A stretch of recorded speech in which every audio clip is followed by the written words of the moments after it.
Assalamualaikum teman-teman semuanya. Waalaikumsalam Bu Faiz. Waalaikumsalam warahmatullahi wabarakatuh.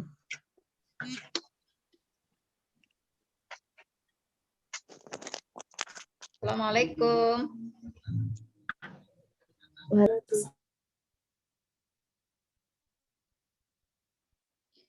Alhamdulillahirabbil alamin. Wassalatu wassalamu ala asrofil anbiya'i wal mursalin wa ala alihi wa ashabihi ajma'in. Amma ba'du. Yang terhormat Bapak Arif Al-Aris, Eskep NS Mkes, selaku Dekan Fikes Universitas Muhammadiyah Lamongan.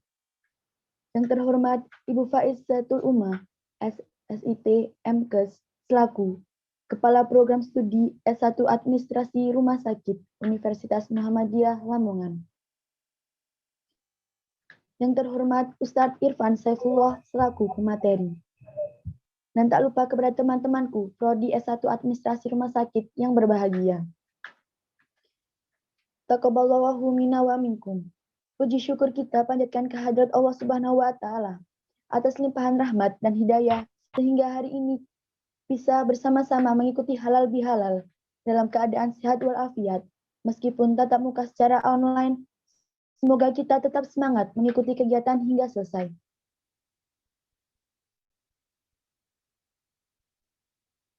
Sholawat serta salam semoga tetap terlimpahkan kepada junjungan kita Nabi besar Muhammad SAW, yang mana telah menunjukkan kita dari zaman kebodohan ke zaman yang berkemajuan seperti sekarang ini. Teman-temanku yang berbahagia,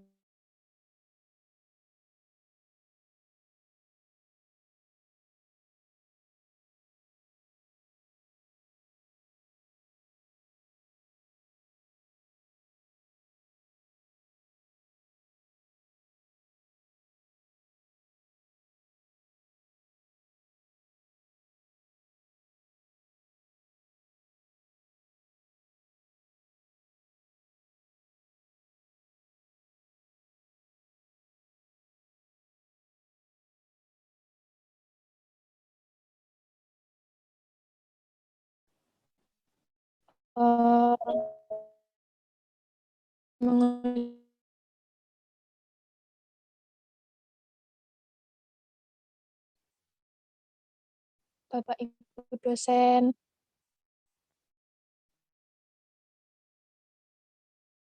Untuk pada pagi hari ini kita akan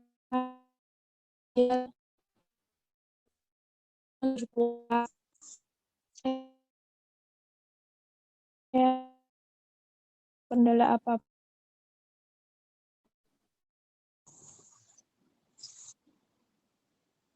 Saya mengucapkan banyak terima kasih kepada Bapak Ibu dosen dan kepada teman-temanku sekalian yang telah menyempatkan untuk mengikuti acara halal bihalal pada pagi hari ini.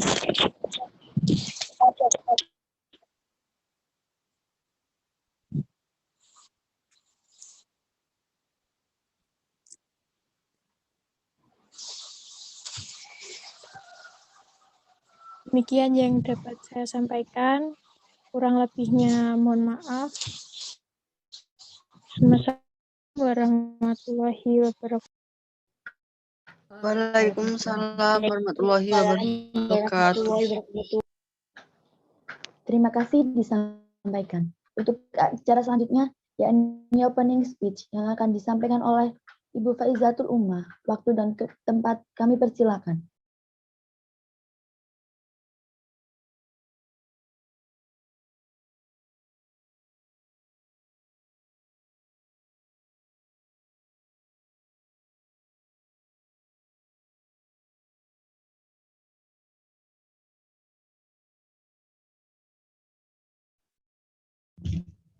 Baik, terima kasih atas waktunya.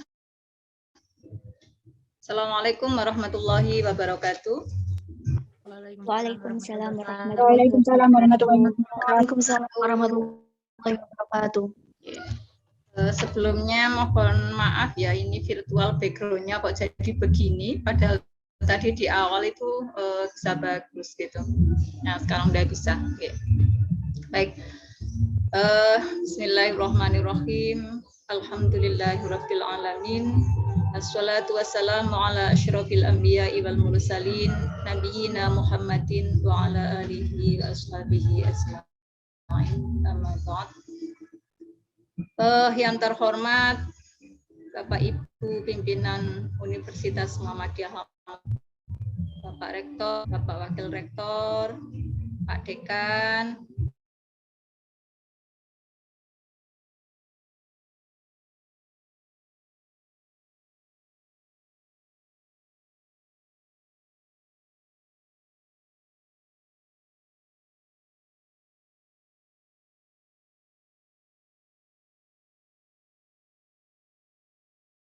administrasi Rumah Sakit Universitas Muhammadiyah Lamongan, teman-teman mahasiswa administrasi rumah sakit, dan seluruh hadirin peserta halal bihalal yang dirahmati Allah Subhanahu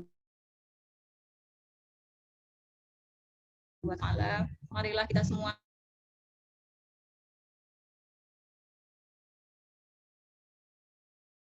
berikan kepada kita semua, baik itu nikmat sehat, ya, nikmat rezeki, dan nikmat kesempatan yang diberikan kepada kita semua, sehingga pada pagi hari ini kita bisa bersua, ya, meskipun secara virtual melalui Zoom, ya, untuk silaturahim sekaligus ngaji bersama nanti, ya. Salawat dan salam semoga Allah limpahkan kepada baginda Rasulullah Muhammad SAW yang telah memberikan uswatun hasanah, memberikan suri tauladan kepada kita semua. Semoga kita semua bisa meneladani apa yang telah beliau teladankan kepada kita semua. Amin ya rabbal alamin. Terima kasih yang tak terhingga kepada Sivitas Universitas Muhammadiyah Lamongan yang telah mensupport kegiatan ini. Terkhusus kepada Ustadz Irfan Syaifullah yang telah meluangkan waktunya, ya, untuk berbagi ilmu dan pengalaman kepada kita semua. Teman-teman panitia halal bihalal yang telah berusaha keras, ya, demi terwujudnya kegiatan halal bihalal hari ini, serta peserta halal bihalal yang hadir di ruangan Zoom hari ini.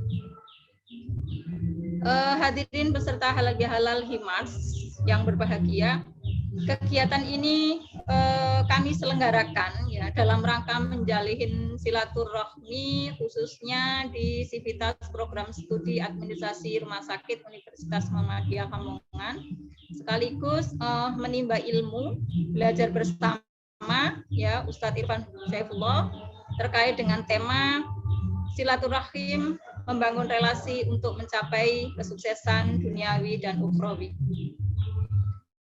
Hadirin yang dirahmati oleh Allah Subhanahu wa taala, sebagaimana kita ketahui bersama bahwa silaturahim memang merupakan salah satu kegiatan yang sangat dianjurkan dalam agama kita, agama Islam ya.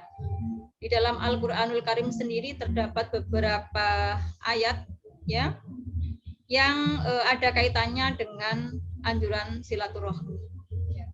Tentu hal-hal yang sudah Allah anjurkan kepada kita semua ini akan banyak hikmah dan manfaat panjang lebar oleh Ustadz Irfan, begitu ya. Oke. Hadirin, kiranya tak elok kalau sambutan saya ini panjang lebar gitu karena nanti masih ada beberapa urutan kegiatan. Sehingga saya kira saya akhiri sekian dulu sambutan dari saya selaku Kaprodi Administrasi Rumah Sakit. Saya mewakili seluruh Sivitas Program Studi Administrasi Rumah Sakit Universitas Muhammadiyah Lamongan mengucapkan mohon maaf bila ada salah dan khilaf. Taqabbalallahu minna wa minkum. Assalamualaikum warahmatullahi wabarakatuh.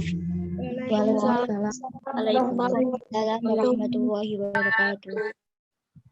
Terima kasih disampaikan. Untuk acara selanjutnya,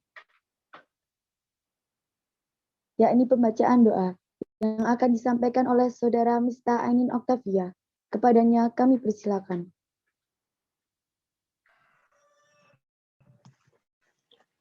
Assalamualaikum warahmatullahi wabarakatuh. Bapak, Ibu hadirin dan teman-teman sekalian, izinkan saya memimpin doa dengan cara Islam dan saya mohon kepada Bapak, Ibu dan teman-teman berkenan untuk menyesuaikan sesuai dengan keyakinan masing-masing. A'udzubillahi minasyaitonirrajim. Bismillahirrahmanirrahim.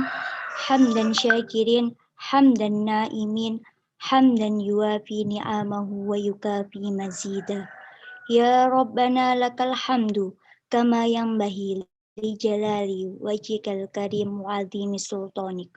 Allahumma inna nas'aluka salamatan fid din wa afiyatan fil jasad wa ziyadatan fil ilmi wa barakatan fi rizki wa taubatan qoblal maut wa rahmatan indal maut wa maghfiratan ba'dal maut.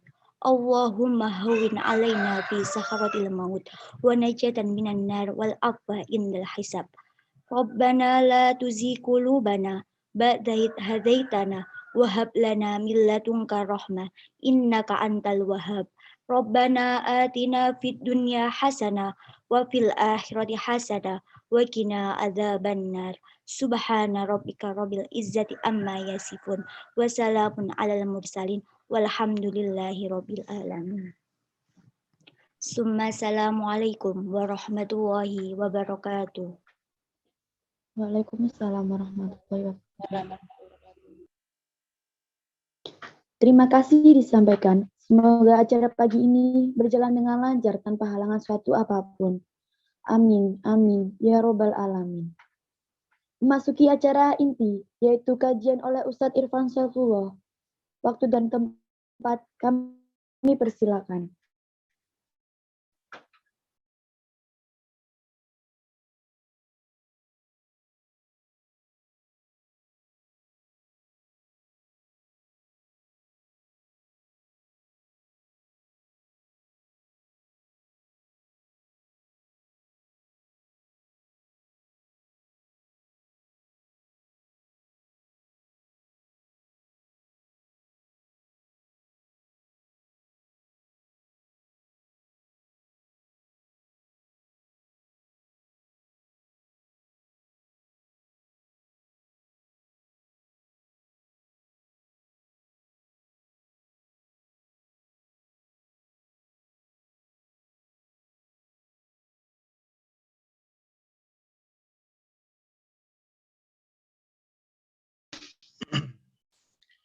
Baik, saya tes dulu suaranya, nggih.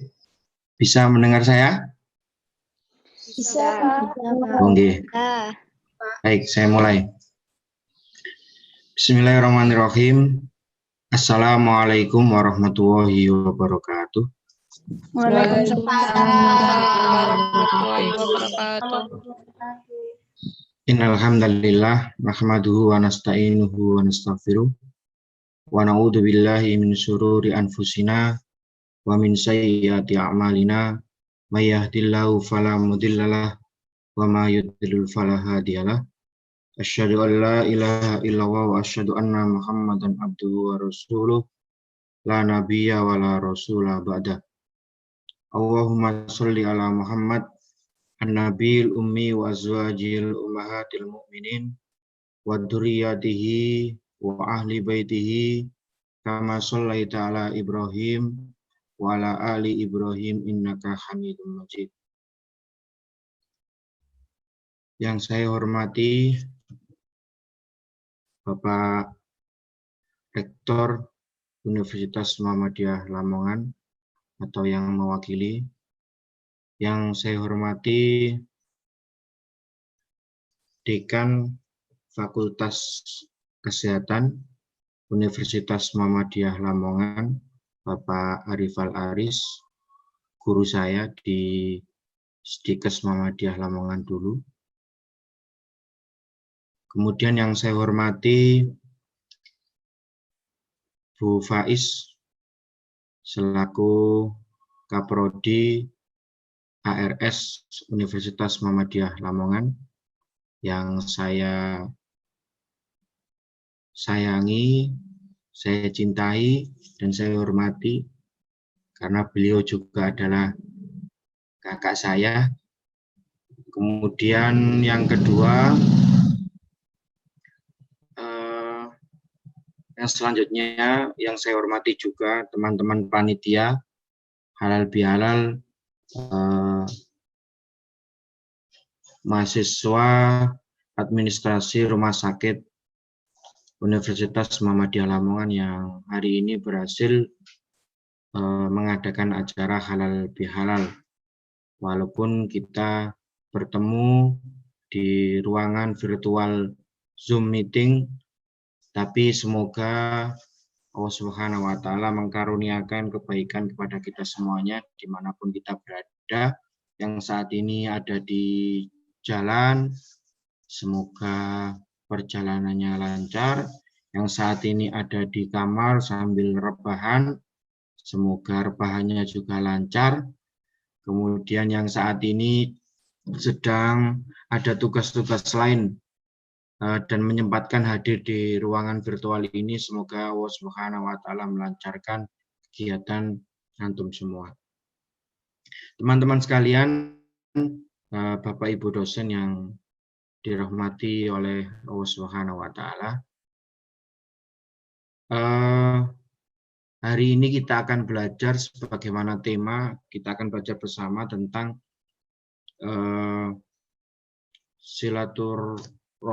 silaturahmi yang akan saya ringkas dalam satu file atau dalam satu pembahasan tentang bagaimana kita mendatangkan atau menjalankan ukhuwah Islamiyah. Sebab akhir-akhir ini ada banyak sekali fenomena yang terjadi di negeri kita, terutama terkait dengan pembahasan Palestina. Saudara-saudara kita di Palestina, ada yang setuju, ada yang tidak, ada yang mendukung, ada yang tidak. Tapi terlepas dari itu semuanya, ada yang harus kita jaga dan harus kita pertahankan. Apa itu? Yaitu ukhuwah Islamiyah. Dengan ukhuwah Islamiyah itulah kita sebenarnya mengundang pertolongan-pertolongan dari Allah Subhanahu wa Ta'ala. Makanya hari ini saya ringkas satu tema yang sudah diberikan panitia kepada saya, yaitu ukhuwah Islamiyah itu mendatangkan pertolongan dari Allah Subhanahu wa Ta'ala. Bagaimana ceritanya, bagaimana jalurnya, akan kita bedah pada kesempatan kali ini. Saya berjanji tidak akan lama dan tidak akan banyak yang saya sampaikan, tapi semoga itu bisa membawa kemanfaatan bagi teman-teman semuanya. Baik, hari ini kita akan membahas tentang ukhuwah mendatangkan pertolongan dari Allah Subhanahu wa Ta'ala. Pertama akan saya buka ada 3 doa yang diaminkan oleh Nabi Muhammad SAW pada saat bulan Syawal. Pada saat Nabi naik ke mimbar untuk berceramah tentang Idul Fitri, kemudian beliau turun, maka di tangga-tangga itulah Nabi Muhammad SAW disapa oleh malaikat Jibril. Malaikat Jibril berdoa, "Ya Allah, jangan engkau berikan pahala atau jangan engkau berikan ampunan yang pertama adalah orang-orang yang kemudian mendapati orang tuanya masih hidup, tapi dia kemudian tidak mau berbakti kepada orang tuanya. Jangan beri ampunan ya Allah di bulan Ramadan atau di bulan masuk ke dalam bulan Syawal. Jangan beri ampunan." Orang yang pertama yang tidak diberikan ampunan dan didoakan oleh malaikat Jibril, kalau doa itu sudah diaminkan oleh Rasulullah, kemudian didoakan oleh malaikat Jibril, pasti doa itu akan dikabulkan oleh Allah Subhanahu wa Ta'ala. Yang pertama adalah anak yang mendapati kedua orang tuanya masih hidup, tapi kemudian dia tidak mau berbakti kepada orang tuanya. Yang kedua, doa yang diaminkan oleh Rasulullah SAW dan diucapkan oleh Jibril alaihissalam adalah orang yang mendapati dirinya masuk ke dalam bulan Ramadan, tapi kemudian dia tidak mendapatkan apa-apa di bulan Ramadan. Maka dia didoakan oleh malaikat Jibril agar dia tidak mendapatkan ampunan dari Allah Subhanahu wa Ta'ala. Dan yang ketiga yang menjadi pembahasan kita hari ini adalah orang yang mendapati saudaranya punya kesalahan, tapi dia tidak memaafkan saudaranya, maka pada saat itu juga didoakan oleh malaikat Jibril dan diaminkan oleh Rasulullah SAW, yaitu orang-orang yang mendapati saudaranya punya kesalahan tapi dia tidak mau memaafkannya, itu juga didoakan oleh malaikat Jibril tidak mendapatkan ampunan di bulan Ramadan. Maka hari ini kita akan belajar tentang bagaimana kita seharusnya sebagai seorang muslim, utamanya tentang urusan bersama-sama menjaga ukhuwah kita dan menjaga keberlangsungan hidup kita di dunia dan di akhirat, utama tentang hablum minannas dan juga hablum minallah. Teman-teman sekalian yang dirahmati oleh Allah Subhanahu wa Ta'ala, lalu siapa bilang kita sudah tidak punya kesempatan? Kita selalu punya ada kesempatan. Nabi Adam gagal berlaku taat, bermaksiat, lalu bertaubat, diampuni dan selamat. Sedangkan di sisi lain ada iblis laknatullah alaihi, berhasil dalam ibadah, tapi dia berbangga diri, membangkang perintah ilahi, hidupnya menjadi laknat abadi. Nabi Musa alaihissalam gagal menahan diri, beradu dengan serdadu Fir'aun sampai mati. Kemudian diburu meninggalkan negeri dan diangkat menjadi nabi. Sedangkan di sisi lain ada Qarun yang dia memperkaya diri, kemampuannya banyak ditakjubi, tapi kemudian dia ditenggelamkan oleh Allah Subhanahu wa Ta'ala ke dalam bumi. Nabi Yunus alaihissalam pergi dengan putus asa, meninggalkan umatnya, dibuang oleh nahkoda, dimakan ikan raksasa, tapi kemudian dia mau menginsafi kesalahannya, diselamatkan oleh Allah Subhanahu wa Ta'ala dan kebenaran yang dibawanya diakui oleh umatnya. Di sisi lain hiduplah seorang Bal'am menjadi manusia yang mustajab doanya, tapi berakhir menjadi manusia yang hina. Bukan seberapa banyak amalan yang kita laksanakan, teman-teman sekalian yang dirahmati oleh Allah Subhanahu wa Ta'ala, tapi bagaimana kita melaksanakan amalan tersebut secara istiqomah dan kemudian kita tidak boleh sombong atas amalan-amalan yang kita lakukan. Tidak boleh sombong sama sekali dengan amalan-amalan yang sudah kita pernah laksanakan. Sedekah tidak boleh sombong, sholat tidak boleh sombong, apapun itu tidak boleh disombongkan di hadapan Allah Subhanahu wa Ta'ala. Andai kata kita mungkin bisa menukar kebaikan-kebaikan atau amal-amal kebaikan yang kita laksanakan di dunia, maka itu tidak bisa membeli surga yang diberikan oleh Allah Subhanahu wa Ta'ala di akhirat. Tidak akan bisa menggantinya. Maka apa sih kenapa orang Muslim itu kemudian diberikan oleh Allah Subhanahu wa Ta'ala keistimewaan masuk surga? Sebab Allah Subhanahu wa Ta'ala ridho. Maka yang penting kita laksanakan, yang penting kita lakukan hari ini, Allah ridho. Itu aja. Belajar, ya kita niatkan untuk mendapatkan ridho dari Allah Subhanahu wa Ta'ala. Ranking 1 atau ranking 2 atau ranking 3, tidak masalah. Yang penting niat kita adalah memperoleh ridho dari Allah Subhanahu wa Ta'ala. Belajar seperti ini, niatkan untuk mencari ridho Allah Subhanahu wa Ta'ala. Karena kalau kita hitung pahala yang sudah kita dapatkan di dunia, kemudian kita tukarkan pada saat nanti di surga, tidak akan bisa. Tidak akan bisa. Sebab yang penting adalah ridho Allah Subhanahu wa Ta'ala. Dan itulah yang kita cari. Sebelum memasuki pembahasan kita yang lebih mendalam, maka ada yang harus saya sampaikan terlebih dahulu yang akan nanti masuk ke dalam pembahasan kita tentang ukhuwah Islamiyah. Ada 6 peristiwa penting di bulan Syawal yang harusnya menjadi kebaikan bagi kita semuanya dan memberikan hikmah bagi kita semuanya, yaitu yang pertama, ada peristiwa yang sangat fenomenal di bulan Syawal, yaitu Perang Uhud. Perang Uhud ini terjadi pada tanggal 22 Maret 625 Masehi, atau tepatnya pada tanggal 7 Syawal 3 Hijriah, di tahun 3 Hijriah. Perang Uhud ini adalah perang pembalasan atau perang balas dendam yang dilakukan oleh orang-orang kafir Quraisy kepada orang-orang Muslim setelah mereka kalah dari peperangan Badar. Perang Badar itu luar biasa, 300 orang melawan 1000 orang, yang menang 300 orang di perang Badar.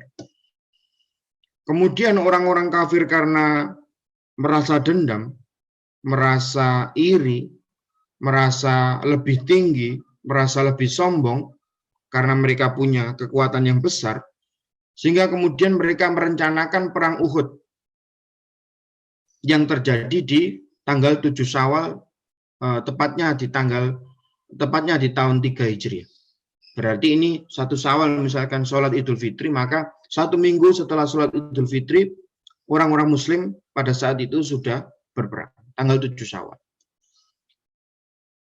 Di pasukan Muslim ada 1000 orang, melawan 3000 pasukan kafir Quraisy.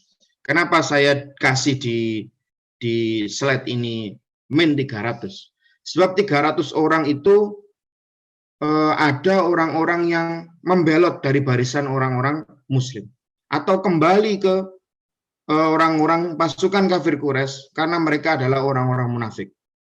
Orang-orang munafik sejak dulu itu mesti dikisahkan di perang Uhud ini, orang-orang 300 orang munafik ini sudah berjalan di tengah-tengah, tapi kemudian ketika melihat lawannya 3000 pasukan kafir Quraisy, mereka kemudian merotoli satu persatu, kembali ke rumahnya, tidak jadi perang.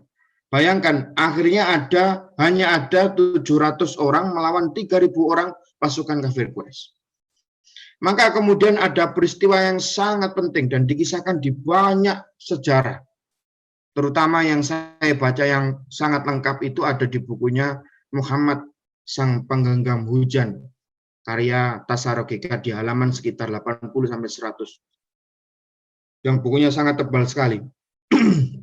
Di sana diceritakan perang Uhud itu Rasulullah SAW mengutus 80 orang pasukan panah untuk naik ke atas bukit. Naik ke atas bukit dalam rangka untuk menjaga bukit itu agar taktik yang sudah direncanakan oleh Rasulullah SAW, yang pada saat itu panglima besarnya adalah Rasulullah, kemudian komandannya adalah Hamzah, paman Nabi Muhammad SAW sendiri. Kalau kamu mendapati sesuatu apapun di bawah, kata Rasulullah, Nek awakmu iku nang ngisor engko ana apa wae, mbok iku ana harta rampasan perang, mbok iku ana hujan, mbok iku ana badai apapun, jangan pernah turun dari atas bukit. Jangan pernah turun dari atas bukit. Ojo sampai mudun wis nang kono wae. 80 orang ini. Sampai pada saatnya akhirnya taktik itu berhasil memukul 3.000 pasukan kafir Quraisy yang dipimpin oleh Abu Sufyan dan Khalid bin Walid, akhirnya memukul mundur pasukan kafir Quraisy. Ternyata karena banyak sekali harta rampasan perang, pedang, kemudian tameng, harta-harta yang dibawa oleh orang-orang kafir Quraisy, perlu diketahui bersama bahwasanya orang-orang kafir Quraisy itu kalau mau perang, itu pasti menyiapkan satu pasukan, yang itu pasukan itu didampingi oleh perempuan-perempuan kafir Quraisy. Tugasnya perempuan-perempuan kafir Quraisy itu yang pertama adalah menari untuk mereka, memberikan nyanyi-nyanyian, dan sambil memberikan nyanyian-nyanyian itu membawa banyak emas dan membawa banyak harta rampasan perang. Jadi orang-orang kafir Quraisy itu senengannya ya seperti itu, mau perang nyanyi-nyanyi, nari-nari, dan mereka mengeksploitasi perempuan untuk melakukan itu. Makanya Islam datang.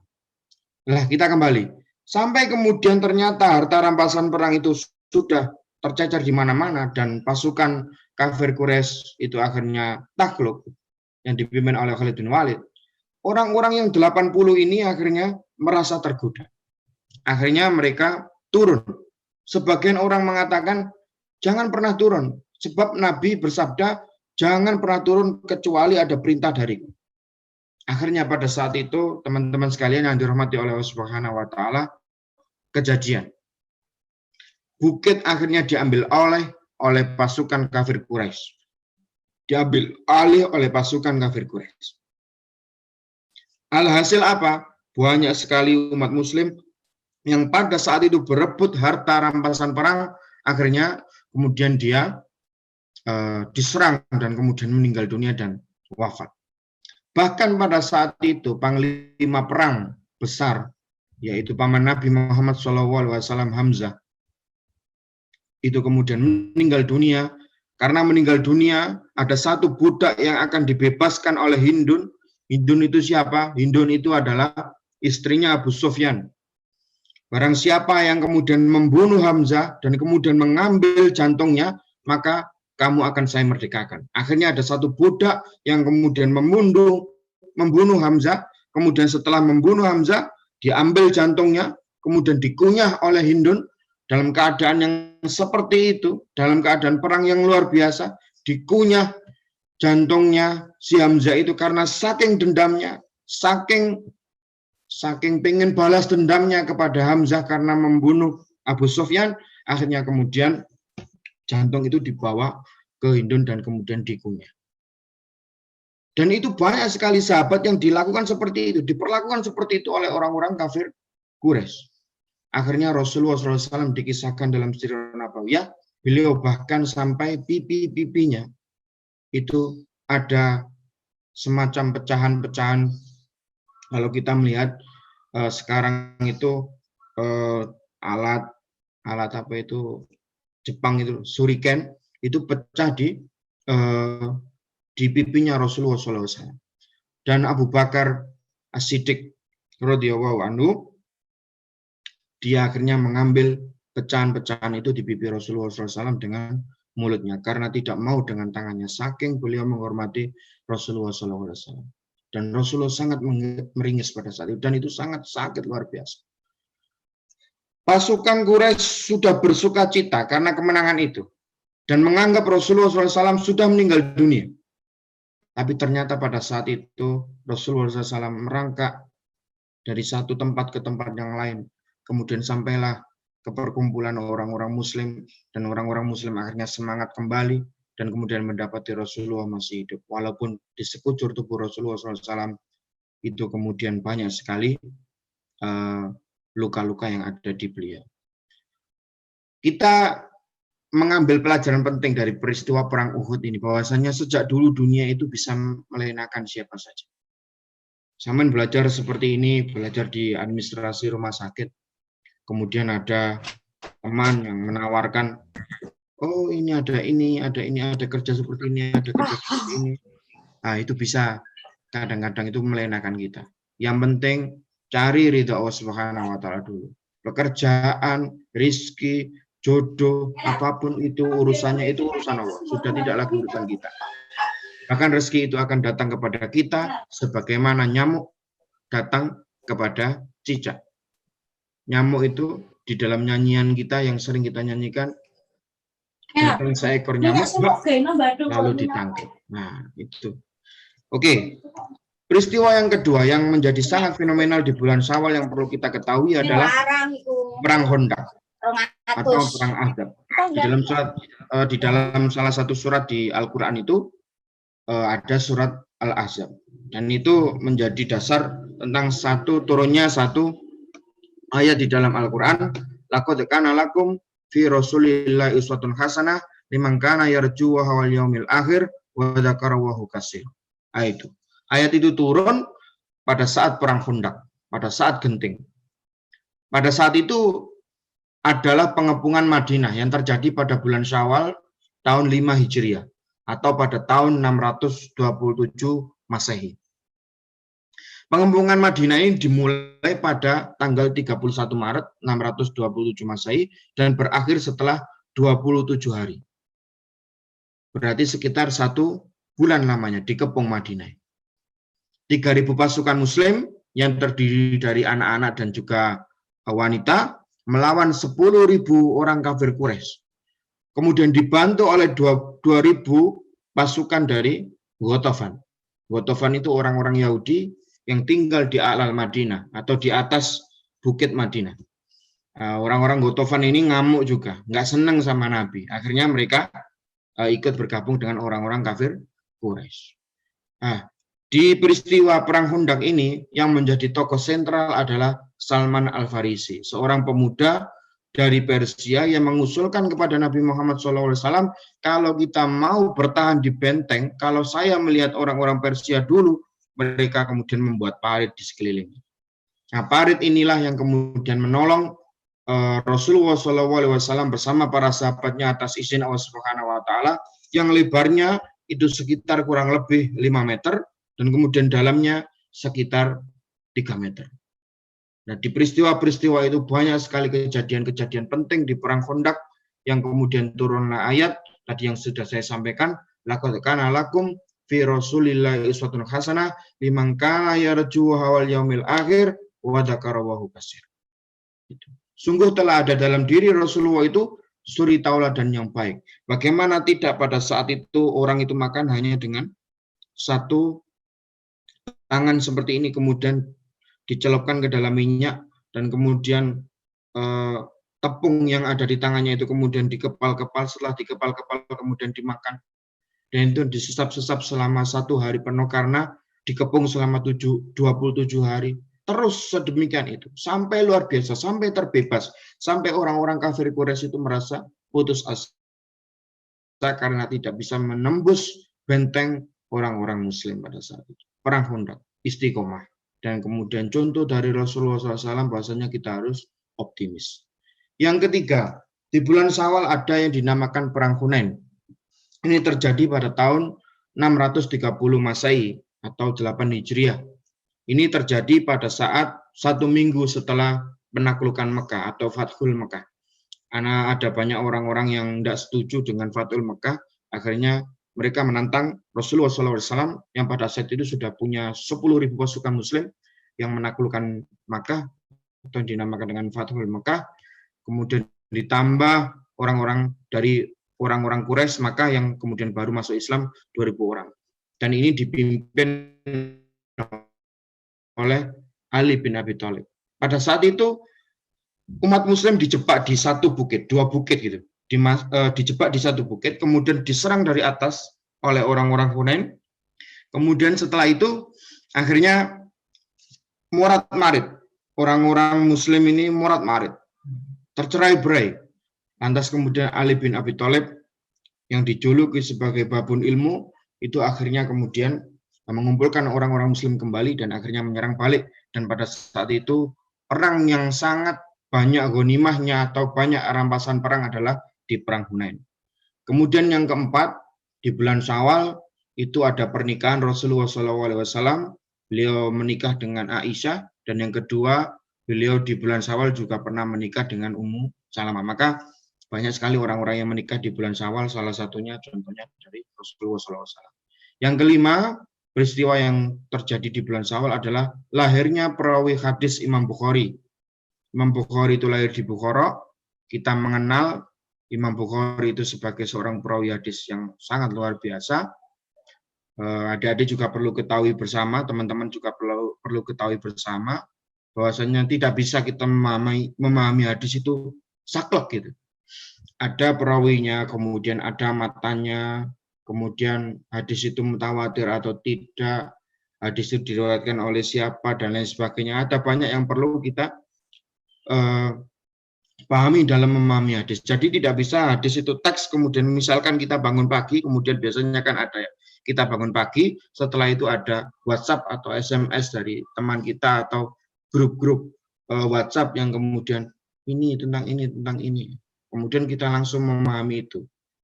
Ada sih mungkin hadis yang mungkin secara jelas bisa kita pahami, tapi ada beberapa hadis yang kemudian secara matan, kemudian secara perawi, secara sejarah turunnya hadis atau sejarah hadis itu sendiri, itu ada banyak sekali riwayat, dan itu perlu kita tanyakan kepada ulama-ulama yang sangat mumpuni. Dan salah satunya yang lahir di bulan Syawal adalah Imam Bukhari. Dan yang keenam adalah puasa Syawal.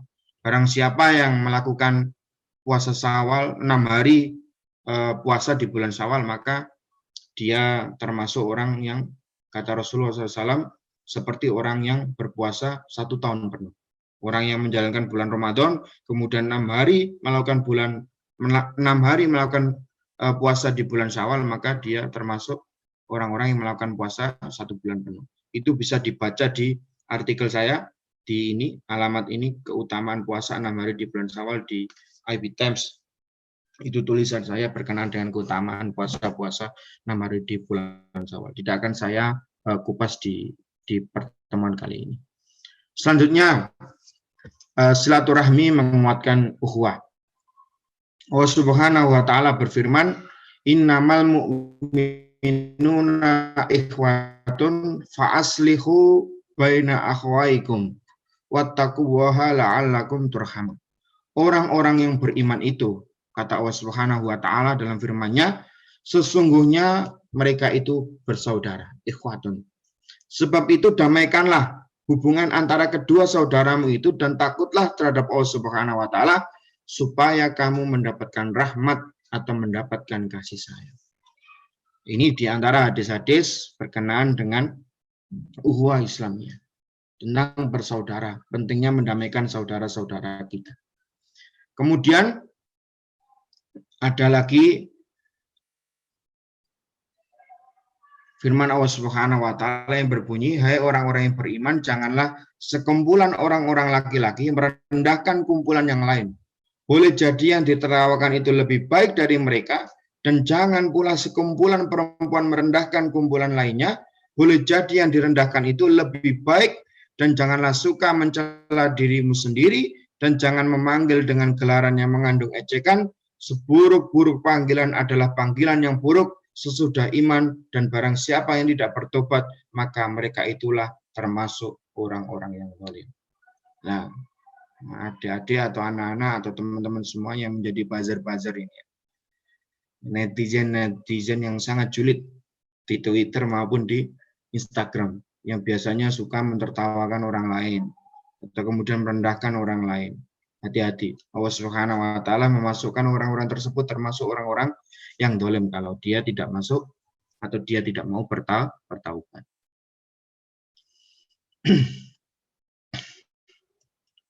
Yang kedua, hai orang-orang yang beriman, jauhilah kebanyakan buruk sangka, karena sebagian dari buruk sangka itu adalah dosa, dan janganlah mencari-cari keburukan orang, dan janganlah menggunjingkan satu sama lain.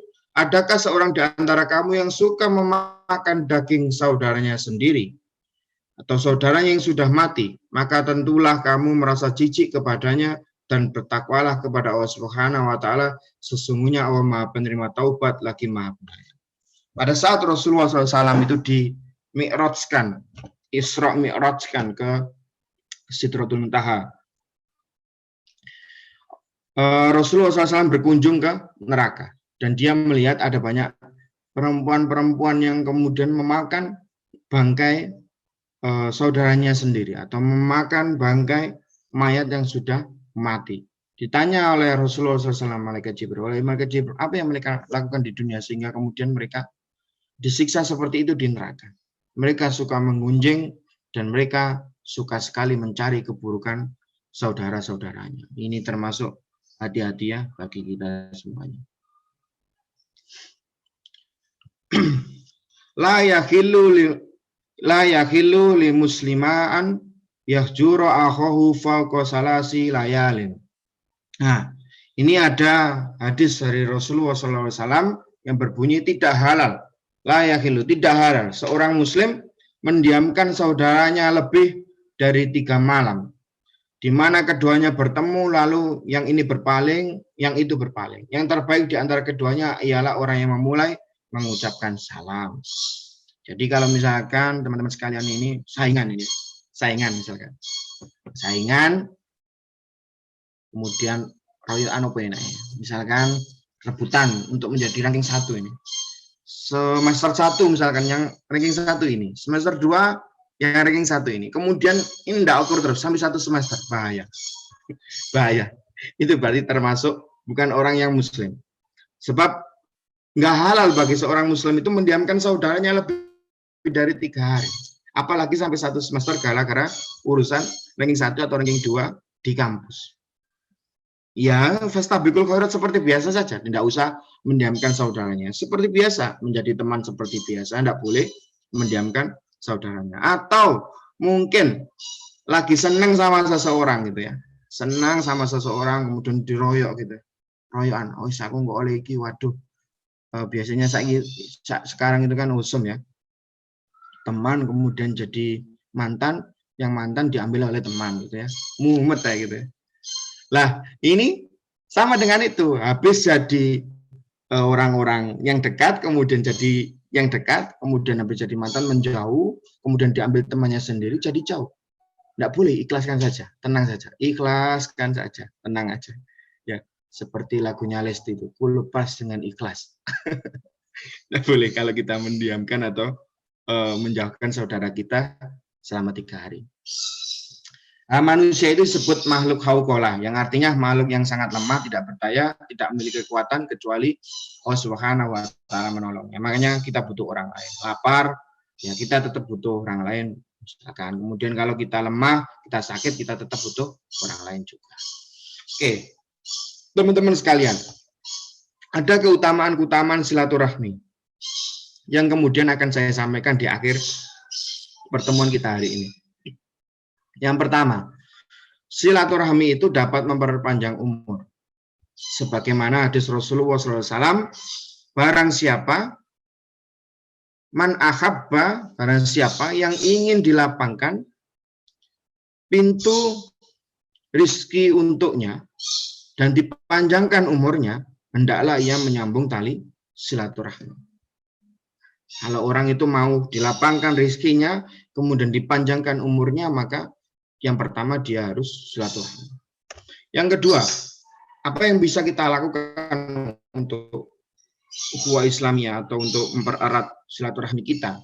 Yang kedua adalah mulailah selalu dengan mengucapkan salam. Satu-satunya agama yang mengajarkan kepada kita semuanya tentang salam, ketemu dengan orang lain. Assalamualaikum warahmatullahi wabarakatuh. Itu adalah Islam. Kita menyapa orang lain sekaligus mendoakannya. Satu-satunya hanya Islam. Orang Inggris mengucapkan good morning. Kemudian orang-orang dengan agama lain mengucapkan salam-salam yang lain. Tapi satu-satunya agama yang kemudian mengajarkan kepada kita semuanya tentang pentingnya mengucapkan salam sekaligus memberikan doa kepada orang yang kita temui hanyalah agama Islam. Inna awalan nas billahi man bada'um bisalam. Sesungguhnya manusia yang paling utama di sisi Allah adalah yang terlebih dahulu mengucapkan salam. Jadi kalau ketemu dengan orang lain, Assalamualaikum. Cuma salamnya tidak boleh dibuat modus. Misalkan ini, akhi-akhinya yang laki-laki. Modus sama perempuan. Assalamualaikum ukti. Modus, jelas modus. Nah, perempuan kalau sudah di WA seperti itu, nggak usah dibalas secara wae. Itu jelas modus, bahaya. Wah, itu gini mas. Kalau dia penting gimana ya? Penting dijawab. Tapi kemudian setelah kepentingan itu selesai, sudah usah dijawab. Karena lebih banyak madorotnya daripada manfaatnya. Jadi bukan berarti orang yang kemudian, ada sih orang-orang yang kemudian mengucapkan salam, itu mungkin sesama ikhwan atau sesama teman, kemudian yang perempuan mengucapkan salam ke perempuan, yang laki-laki ke laki-laki. Apakah boleh mengucapkan salam ke lawan jenis? Boleh. Boleh. Asalkan itu diniatkan benar-benar untuk menyapa dengan baik sambil kita ghudul basar atau menjaga pandangan kalau kita belum menikah, gitu ya. Yang ketiga, lebih dulu memaafkan. Perintah memaafkan ini hanya ada di dalam Al-Quran beberapa gitu. Tapi ini sering diungkapkan oleh Allah Subhanahu wa taala di dalam Al-Quran, terutama di dalam Quran surat Ali Imran ayat 134. Dan ini ada banyak sekali ayat Al-Quran yang kemudian harus lebih mengutamakan maafkan terlebih dahulu daripada kita meminta maaf baru kemudian kita memaafkan. Jadi kita awal-awal adalah memaafkan orang tersebut. Di dalam Al-Quran berbunyi, Allah Subhanahu wa taala berfirman, yaitu orang-orang yang berinfak, baik di waktu lapang maupun sempit, dan orang-orang yang menahan amarahnya dan memaafkan kesalahan orang lain, dan Allah menyintai orang-orang yang berbuat baik. Orang-orang yang memaafkan kesalahan orang lain adalah mereka orang-orang yang Allah cintai. Karena kalau memaafkan orang lain, itu berarti kita sebenarnya sedang mendamaikan hati kita sendiri. Sebelum tidur, kita ingat-ingat peristiwa apa hari ini yang kemudian membuat kita seakan-akan tidak enak hati, seakan-akan bingung, seakan-akan ingin balas dendam, seakan-akan ada yang kita bawa sehingga kemudian tidur itu tidak nyenyak. Maka orang-orang yang gemuk itu sebenarnya bukan berarti saya membela orang-orang gemuk seperti saya ya. Sebenarnya mereka itu orang-orang yang mudah memaafkan. Sebab apa? Sebelum tidur merenung.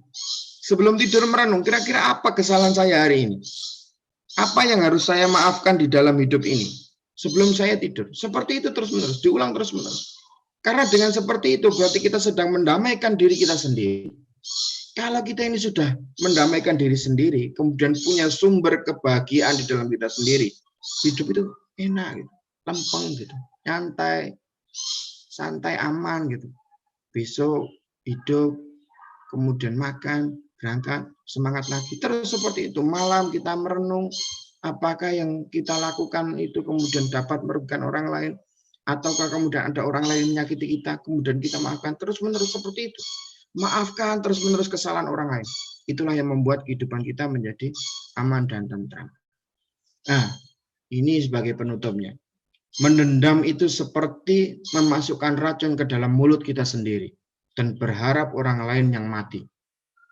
Sekali lagi saya katakan, mendendam itu seperti memasukkan racun ke dalam mulut kita sendiri dan berharap orang lain yang mati.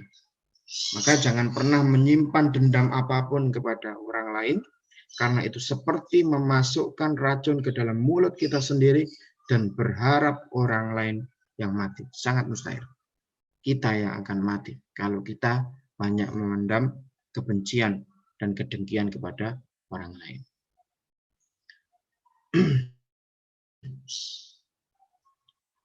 Oke, terakhir menutup kajian kita hari ini, saya akan mengutip satu hadis qudsi dari Abu Hurairah. Rasulullah SAW bersabda, Allah Subhanahu wa taala berfirman di hari Ahad atau di hari kiamat, hai anak Adam, aku telah sakit, tetapi engkau tidak menjengukku. Kemudian orang itu bertanya, wahai Tuhan, bagaimana cara saya menjengukmu, sedangkan engkau adalah penguasa alam semesta? Allah menjawab, apakah engkau tidak mengetahui bahwa seorang hambaku bernama si Fulan sedang sakit, tetapi engkau tidak mau menjenguknya? Sekiranya engkau mau menjenguknya, pasti engkau dapati aku berada di sisinya. Wahai anak Adam, aku minta makan kepadamu, tapi engkau tidak mau memberikan makan kepadaku. Orang itu bertanya, wahai Tuhan, bagaimana caranya saya bisa memberikan makan kepadamu, sedangkan engkau adalah Tuhan penguasa seluruh alam? Maka Allah Subhanahu wa Ta'ala berfirman, ketahuilah, apakah engkau tidak peduli adanya seorang hambaku si fulan yang telah datang meminta makan kepadamu, tetapi engkau tidak memberinya makan. Ketahuilah, sekiranya engkau mau memberikan makan, pasti engkau akan menemukan balasannya di sisiku. Dan yang terakhir, wahai anak Adam, aku minta minum kepadamu, tetapi engkau tidak mau memberiku minum. Orang itu bertanya, wahai Tuhan, bagaimana caranya aku bisa memberi kamu minum? Sedangkan engkau adalah Tuhan penguasa semesta alam. Maka Allah berfirman, hambaku si fulan minta minum kepadamu, tetapi engkau tidak mau memberinya minum. Ketahuilah, sekiranya engkau memberinya minum, pasti engkau akan menemui balasan di sisiku. Ada hal yang bisa kita lakukan, ada hal yang tidak bisa kita lakukan. Yang bisa kita lakukan, yang paling penting yang pertama tadi saya sampaikan, silaturahmi. Menjenguk orang sakit, memberikan makan, memberikan minum. Yang kedua adalah selalu mengucapkan salam ketika bertemu orang lain yang kita kenal dan tidak kita kenal. Misalkan mengucapkan salam, ucapkan salam, itu lebih baik di sisi Allah Subhanahu wa Ta'ala. Dan yang ketiga, selalu dahulukan untuk memaafkan orang lain. Sebab itulah yang akan mendamaikan diri kita sendiri. Itu demikian yang mungkin bisa saya sampaikan. As-sabru yu'inu ala kulli amalin. Kesabaran itu menolong segala pekerjaan. Itu saja yang mungkin bisa saya sampaikan. Semoga manfaat. Semoga Allah Subhanahu wa Ta'ala memberikan karunia dan kasih sayang kepada kita semuanya dalam rangka kita melakukan tholabul ilmi di pagi hari ini, dan semoga Allah Subhanahu wa Ta'ala memberikan kebahagiaan kepada kita yang itu tidak akan bisa dibeli dengan uang sebanyak apapun, tidak bisa dibeli dengan rumah sebagus apapun, tidak bisa dibeli dengan harta sebanyak apapun.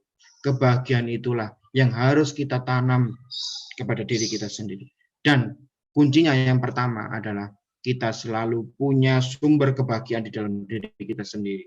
Orang lain itu seperti ada banyak, ada air hujan, ada air got, ada air sungai, ada air laut. Tapi kalau itu sudah punya sumber sendiri, telaga adalah telaga, dia punya sumber sendiri, memberikan kebahagiaan kepada orang lain. Dan kuncinya yang pertama adalah kita selalu memaafkan orang lain yang mungkin pernah menyakiti atau mungkin tidak berbuat baik kepada kita. Itu saja yang mungkin bisa saya sampaikan. Terima kasih atas perhatiannya. Semoga kebaikan kita dibalas oleh Allah Subhanahu wa Ta'ala, tidak hanya di dunia, tapi juga di akhirat. Demikian yang mungkin bisa saya sampaikan. Terima kasih atas perhatiannya. Assalamualaikum warahmatullahi wabarakatuh. Waalaikumsalam warahmatullahi wabarakatuh.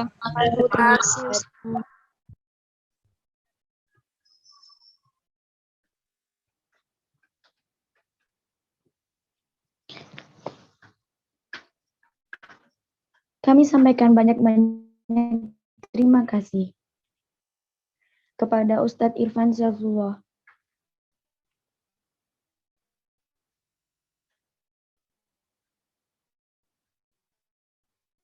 Setelah itu, moderator dari awal hingga akhir. Sebelum acara ini saya tutup, maka dimohon untuk Pak narasumber, Bapak Ibu dosen, dan teman-temanku untuk on-cam untuk sesi dokumentasi. Dimohon juga untuk Sedekdok bersiap-siap mengambil gambar.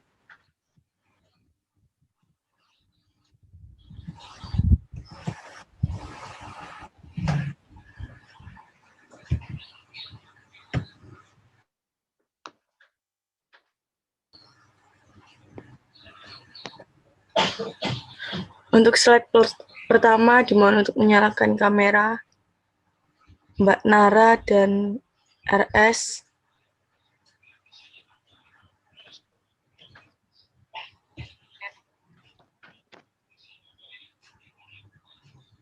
Satu, dua. Terima kasih. Untuk slide kedua.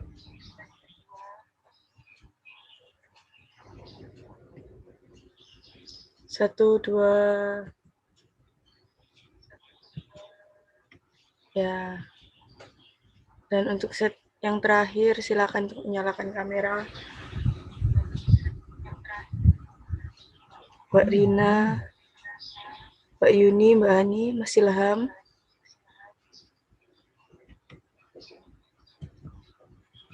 Satu, dua.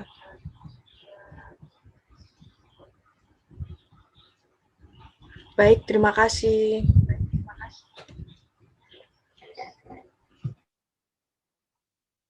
Baik, semoga ilmu yang kita dapatkan hari ini semoga bermanfaat. Amin, amin, ya robbal alamin. Saya mewakili panitia yang bertugas menyampaikan permohonan maaf yang sebesar-besarnya apabila ada salah kata dan perbuatan yang kurang berkenan. Tidak ada gading yang tak retak kecuali kesempurnaan milik Allah Subhanahu wa taala. Akhir kata, fastabiqul khairat. Sampai jumpa pada acara kajian selanjutnya. Wassalamualaikum warahmatullahi wabarakatuh. Waalaikumsalam warahmatullahi wabarakatuh. Terima kasih Ustadz Irfan.